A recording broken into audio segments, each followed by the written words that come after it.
காலையில் எந்திரிச்சிட்டு பார்த்திங்கன்னா ஸோ இந்த ஹேரை மட்டும் கட் பண்ண போகிறேன். கீழே நுனியில் இந்த இடத்துல வந்து இது பண்ணியிருக்கேன், ரப்பர் போட்டிருக்கேன். சரிங்களா? இது எத்தனை நாளைக்கு ஒரு தடவை பண்ணுவேன்னு பார்த்தீங்கன்னா 15 நாளைக்கு ஒரு தடவை பண்ணுவேன். இப்போ வந்து வெட்ட போகிறோம்.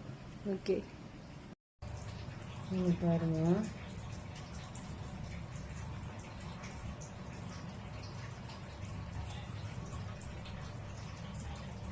ஸோ இந்த மாதிரி கீழே மட்டும் வெட்டி எடுத்துட்டோம்னா மேலே ஸ்ட்ரைட்டாக இருக்கும். சரிங்களா? இப்போ இதை கழட்டி விடுறேன்.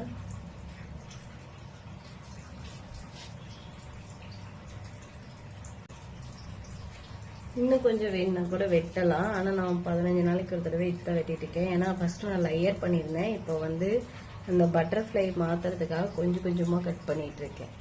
சரிங்களா? இன்னும் நம்ம நிறைய வளர்க்கணும் இல்லையா, அதனால. ஓகே, இப்போதைக்கு இதை வெட்டியிருக்கேன். நீங்கள் இந்த மாதிரி வெட்டியிருக்கீங்களா அப்படின்னு சொல்லுங்கள். ஏன்னா நம்ம பட்டர்ஃப்ளை பண்ணனால லேயர் இது வரைக்கும் இருக்கும். இப்போ கொஞ்சம் கொஞ்சம் தான் கீழே கொண்டு வர முடியும்.